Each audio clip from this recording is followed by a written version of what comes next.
Welcome in to kickoff to tip off some, I don't want to say crazy groundbreaking news, Noah, because ultimately this does not affect going into this season as we know, but some Caleb Williams news dropped today. And, while we try as best as we can to keep it on the field related, talking about football, giving takes and opinions, this does factor into that because he kind of gave an insight to what everybody was thinking and what was the abysmal year of the Chicago Bears last year for a team that had a lot of expectation going into the year with number one sensation, phenom, however you want to describe him, Caleb Williams. For those, new to the story or have not really saw it, there's a book being written.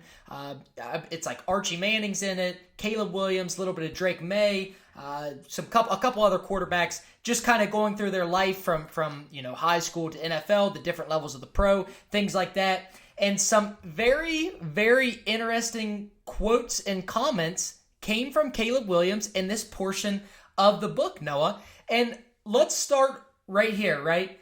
And this is direct quotation from the article on ESPN. Quarterback Caleb Williams was so concerned about being picked by the Chicago Bears in 2024 that he and his family weighed circumventing the entire NFL draft, consulting with lawyers to figure out a way around the league's collective bargaining agreement while considering signing with the UFL with labor lawyers and agents, and even considered whether his son could sign and then become an unrestricted NFL free agent in 2025 to be able to pick a team. First off, if we had to watch Caleb Williams, I'm sorry. I was just thinking about this today in the gym, actually. If you aren't a sharp betting UFL person who's making money off UFL, if you are watching that, you need help. You need help. So what do you think about the fact, we'll start from right there. Caleb Williams willingly wanted to go play in the UFL instead of the franchise quarterback for the Chicago Bears. I think Gage, he kind of says later in a quote, Chicago is the place quarterbacks go to die, right? We had Trubisky drafted there.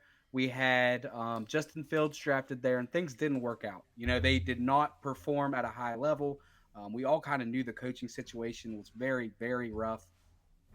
And I think it speaks volumes on that organization from top to bottom when a number one player in the draft comes out and says, look, I would rather play in a league that doesn't matter than to play for your organization, because he knew his dad, who was a big part in the process, it seemed, they knew what they were walking into. And it spoke every game that you saw that year. I mean, he put up some decent numbers, I'd say, as an NFL quarterback, but it was very, very what he could foresee in the future for himself. By choosing to play for the Bears, he knew that there were going to be some rough times that, maybe he didn't have protection or he wasn't being coached well. Like, he understood that, and he did not want to go and have that same career as Justin Fields. We've seen him bounce around. Trubisky, who's now a backup in the league, which there's no problem with being those guys, right? They still make tons of money, and they're quarterbacks in the league. But when you think about it, Caleb Williams saw his future. There were comparisons to Patrick Mahomes, which I think were, kind of far-fetched. I know you're a Caleb Williams guy a little bit more than me, but I think for him to see, look, this is who I want to be as a quarterback, and playing for this organization, I'm not going to be able to. So I better off try my luck in the damn UFL and sign with the Chargers or some crazy team the year after. Working a way around it, which, before reading that, I've never even thought of a player doing that. It's almost similar to, like, in the MLB, a player avoiding the draft or not signing with their team, playing a year in the, Japanese or KBO or some sort of league like that, and then being able to be a free agent at some point in the MLB later on in their career. Besides the point, as you said, in our lifetime, right, I think there's clearly three teams that we have saw never be able to fully develop, surround a quarterback with a competent team, coaching staff, and just organization, all the way from ownership to management to coaching to actual talent around the team, right? Chicago Bears, Cleveland Browns, New York Jets. And we know the New York Jets specifically because we had to witness Geno go there in, the first however many years of his career. While, yes, he played a little bit, ask him how those years were. They were terrible. And Rex Ryan, I actually saw he kind of speaks about that and feels bad for Geno because I believe he was the coach there at the start of his tenure there. But those are the three teams, right? So Caleb Williams knew this. I mean, they were picking first in that draft for a reason, and an absolutely loaded draft class at that. You said it best. The quote, "Chicago is a place where quarterbacks go to die," straight from his father, Carl Williams. And at the time, right, let's be honest about something here. Matt Eberflus as a head coach is a complete joke. Okay, that's up there with like Brandon Staley, a couple other coaches here in recent NFL history. That's just been an absolute complete joke. And look at Justin Herbert now. He transitions from Brandon Staley to Harbaugh, and you see the immediate jump, not only from a talent standpoint on the field, but coaching. Now, yes, new OC, new coordinator, stuff like that comes in and out, but it's a completely revamped organization. And I believe Caleb Williams is going to benefit so much from Ben Johnson, whether we believe that Ben Johnson, which I do, and you do too, just, you're a Vrabel guys in terms of the hiring cycle.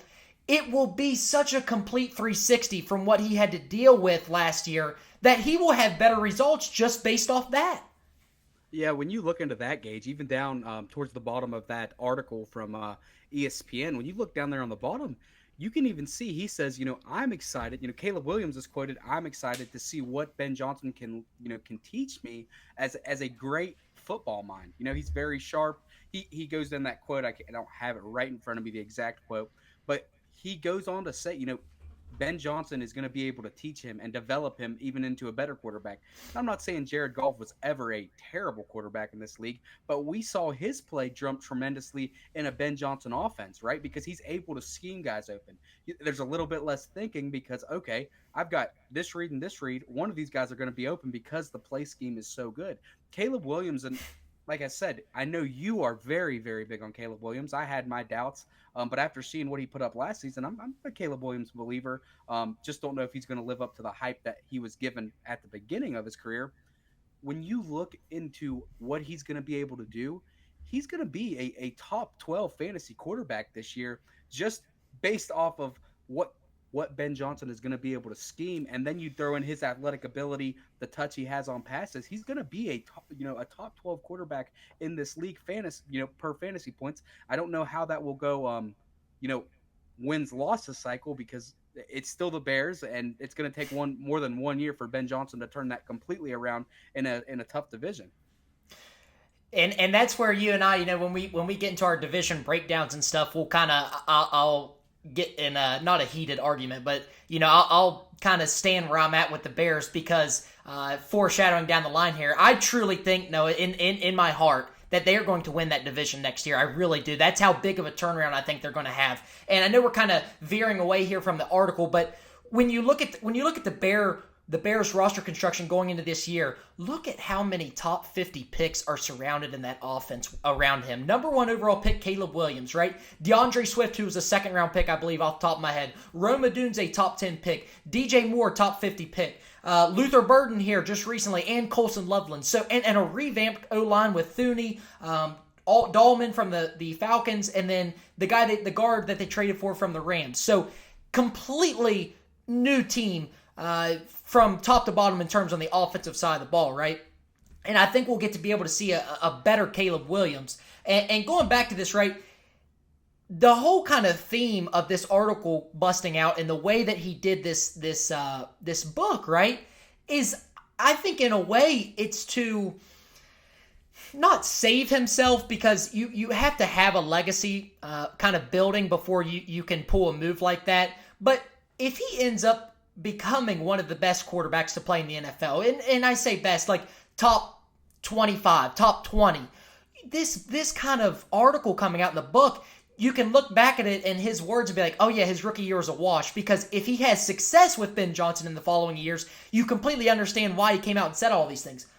A quote here, he's talking with his father, I believe it was, "Do I want to go there?" Talking about Chicago. "I don't think I can do it with Shane Waldron." So a little bit of shade coming out about Shane Waldron. Not the first time, Noah, that a player has come out and publicly kind of criticized or critiqued Waldron as an OC after the fact that he's been fired or moved on from a team. If you remember, Jackson Smith-Njigba, his rookie year was like horrendous in terms of what you were expecting from him. Not horrendous, but not what you would expect. Similar to Marvin Harrison Jr. this year with the Cardinals. You see what happened when Waldron's gone. He completely has a breakout year.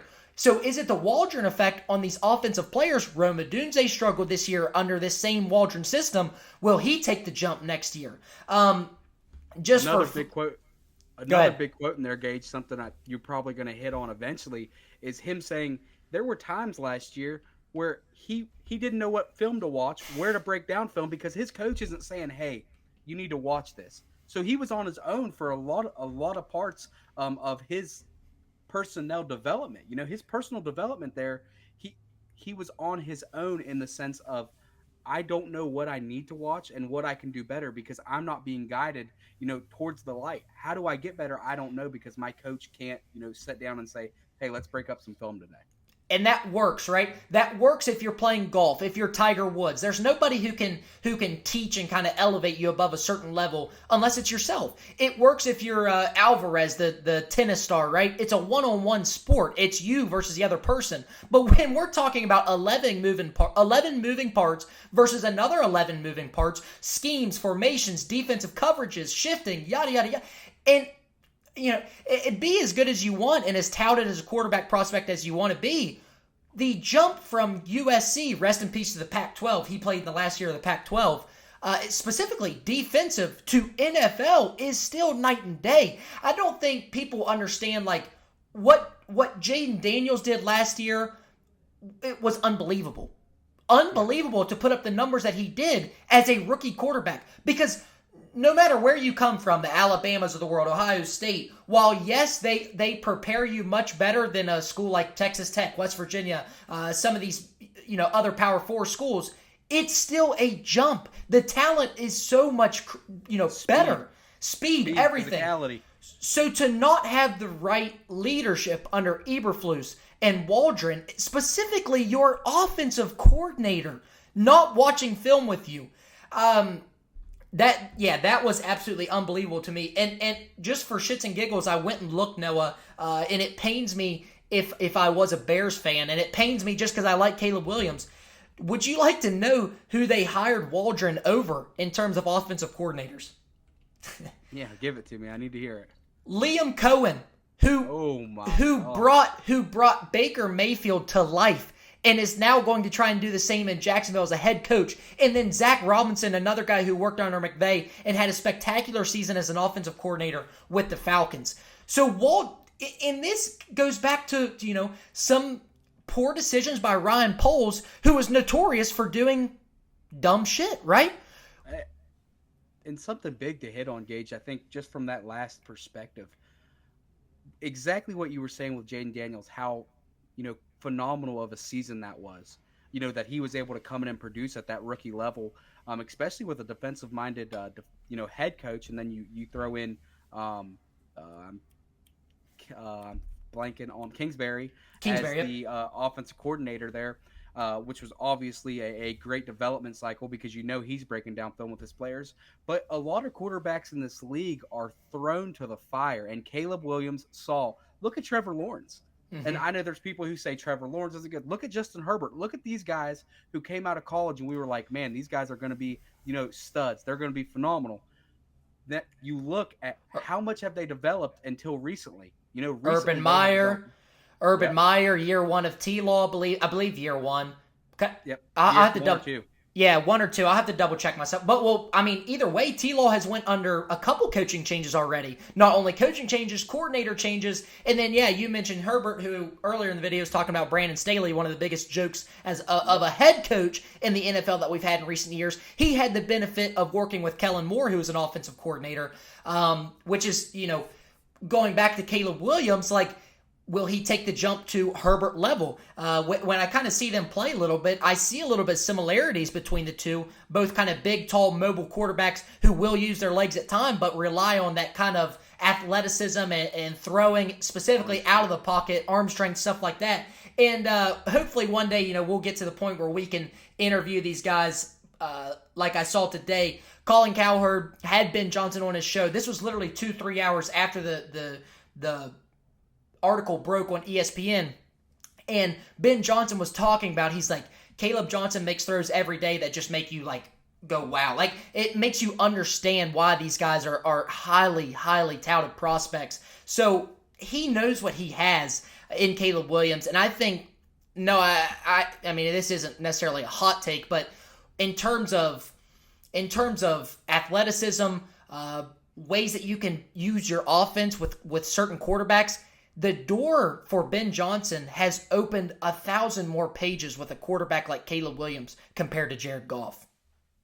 No, yeah, I totally agree with that. And I think you're going to see Ben Johnson even flourish because the ability that Caleb Williams has at the quarterback position, because obviously there's some things with Jared Goff. You have to scheme up protection. You might have to keep a tight end in the block because he's not as mobile as Caleb Williams, where you might be able to say, all right, let's run it naked, right? Let's not even have a blocker. Let's take him out, get him out of the pocket, and let him do what he's good at, right? Let him make a play. I think that's what you're going to see whenever you look at the Bears this year compared to the Lions last year offensively. Playmaker-wise, we're kind of looking at similar skill sets as far as Amon-Ra, blanking on a name here, Jamo, Laporta, yep. An offensive talent all over the place. Yeah, and that's why I believe we saw Loveland and Burden go in the first, the two of their first 3 top 60 picks or whatever it was. Once these guys learn how to win, and we saw that when you're looking at the Lions themselves, from a few years ago, once these guys learn how to win, put it together, you're going to look at a team, 2 years down, 3 years down the line, you're like, oh man, these guys are real contenders. Yeah. I wanted to finish my point real quick on this. Ryan Poles, right? While at times he's done some things as a GM where it's like, that's a good move. It seems like for every time he's done that, there's been one where it's like Bears fans are throwing their arms up like this. Trade, Chase Claypool for a second-round pick, which I think ended up being the first overall pick in the second round there. You trade Roquan Smith, all-pro linebacker to the Ravens. Just some things that make you scratch your head. And one of those being, why, when you got that first pick to take Caleb Williams, and the way that Caleb Williams came out and voiced his frustration pre-draft, I mean, I remember it. He did not want to go to Chicago. Like, we all knew it. It's just kind of coming public from his mouth right now. And why would you not move off of Eberflus and make the hire of Waldron? Like, I'm not saying, Caleb Williams needs to make those decisions for you. That's not what I'm saying. But if a guy this talented is going to be the face of your franchise, I'm more towards the aspect of he should have some say as to who is running, specifically the offense, right? Eberflus is a defensive-minded head coach, but I don't know. I just kind of, what's your take on that? Do you think at that time Poles should have moved off Eberflus before Caleb Williams even comes in the door? Or do you think that's a little rich to grant those sort of requests to a number 1 overall pick at quarterback? I think it's rich because of what we've seen with, number 1 picks. They don't always pan out, right? But when you're looking at like you said, when you're looking at a talent like Caleb Williams, and some people are higher on him than others, I think you kind of, if they had a better season the year before, right? We're talking that they had Justin Fields, right? They had Mitchell Trubisky. They had guys who were capable starting quarterbacks, and they weren't able to get it done with these guys. Caleb Williams shouldn't have had to say it, Gage. Yeah. And that's the real problem. Caleb Williams shouldn't have to say, hey, we need, I don't want to play here because, your personnel that you have coaching us isn't good. And it shouldn't. He shouldn't be in a position to even have to say that, right? I agree with that. It should be some sort of common sense. The previous offensive coordinator for the Bears, Noah, was Luke Getsy, who in his right here 2 years was 10-24, and Waldron had a little bit of success there with Seattle, but I mean, you see JSN's thoughts about him, a couple other DK even's kind of smiling. So just think they completely botched year 1 of Caleb Williams, and it'll be good to see Ben Johnson step in there, a little bit more guidance, and definitely want to end it on a positive note. Caleb Williams does say, well, not positive yet.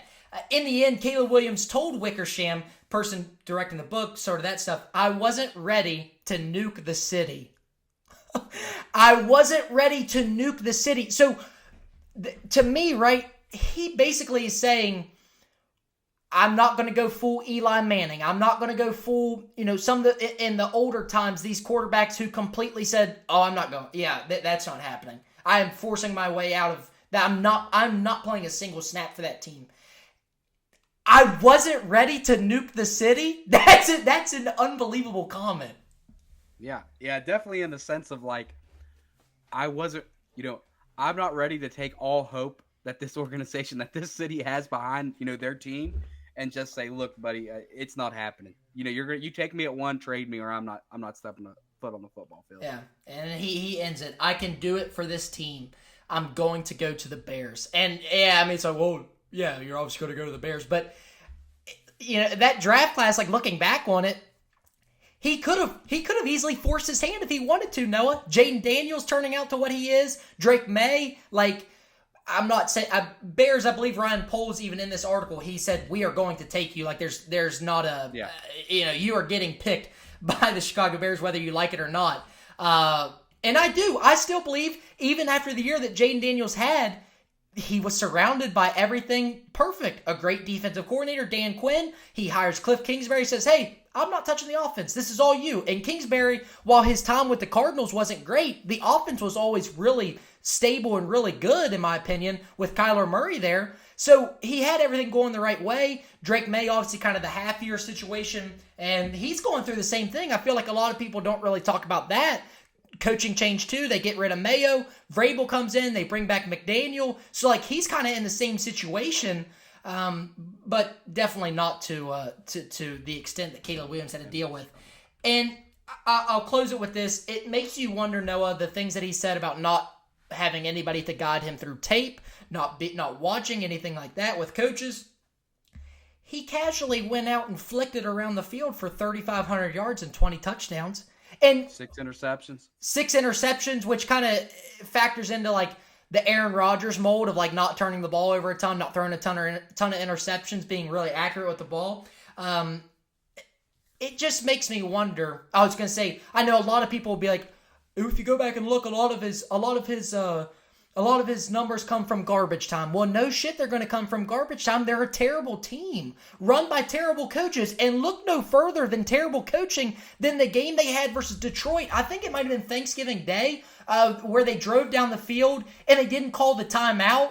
And I mean, it's just mind-boggling to me that people are saying, well, he got most of his time in garbage stats. Yes, that's typically what happens when you're a quarterback on a bad team. You're going to get stats in garbage time when you're down 20 because the team is terrible. So, final take, like I said, we'll get into it way later when we start breaking down divisions. Crazy article to come out, especially now we're getting close to OTAs and stuff like that. But I think it was more so a publicity, not stunt, but a publicity statement from Caleb Williams saying, hey, year one is, as much as you guys want to pin it on me and act like I'm not the guy here, I'm not the quarterback that I'm supposed to be, this was not all my fault. Now, the flip side of that, Noah, he has to come out with something to prove this year. I'm not going to let this go easy and him be, all this about Eberflus and stuff in the book and then come out here and throw for 3,700 yards and they go 500 and something. No. If you're doing this, man, you better back it up. That's kind of my final take. Yeah, I agree with that. Gage. And we kind of talked about this, off camera. There's no excuse for him anymore. They've absolutely surrounded him in talent on the offensive side. They got him protection. They always have a pretty solid defense. Mm-hmm. If they're not a 10-win team this season, I mean, Caleb Williams has some soul searching to do because that will kind of fall on his end of the book, in my opinion. Speaking of books, I do think this is an absolute phenomenal name for a book, American Kings, a quarterback biography. Like, that is just amazing because when you think about it, I mean, we obviously think when you think of King, you think of, old times, those type of things. Mm-hmm. The American King, that is how much people care about football in America, in these days now. And that's what kind of, Patrick Mahomes, Tom Brady, these guys royalty. Oh, They are treated. yes. They are treated like absolute royalty, and even that trickles down into college. The SEC. I mean, you go to any campus, Noah. I guarantee you can find kind of the kids that don't even really care about football around your school, and ask them, "Hey, who's the quarterback for Ole Miss? Who's the quarterback for Alabama this year?" They know. They know. That's how big it is. So I like that twist on that. Yeah, they are. They are modern day kings for franchises, man, and. Yeah, I like that a lot. The last thing. I'm not trying to crap on the NFC North. I actually think out of all the divisions this upcoming year, that is going to be the most competitive division by a landslide. I think 3 teams get into the playoffs from that division. Yeah, and the 4th team's going to be right on the verge. They'll be right on the bubble. It'll be the lowest. I don't want to say this exactly, but the worst team in that division might go 2 games under 500, and that's the God's honest truth. I agree. Maybe 2 games under 500. I agree, man. As always, guys, appreciate you guys watching, listening. Please like, comment, subscribe. Trying to grow the channel here and going to have some content pumping out this summer, rolling into college football and NFL, man. So appreciate you guys watching.